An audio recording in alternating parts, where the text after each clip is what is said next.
Myanmar থেকে পালিয়ে এসে বাংলাদেশে আশ্রয় নেয়া দেশটির ২৮৮ জনসেনা ও বিজিবির সদস্যকে ফেরত পাঠানো হয়েছে। সকাল ৬টার দিকে কক্সবাজার শহরের নুনিয়াছড়া বিআইডব্লিউটি জেটি ঘাটে বাংলাদেশের একটি বেসরকারি জাহাজে তোলা হয় তাদের।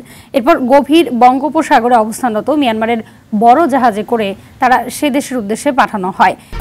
১, ২, ৩ ঢাকায় জমি জিতে নিন ১০০% ক্যাশব্যাক সহ ২০ কোটি টাকার পুরস্কার। এ সময় বাংলাদেশ ও মিয়ানমার সরকারের প্রতিনিধিরা উপস্থিত ছিলেন।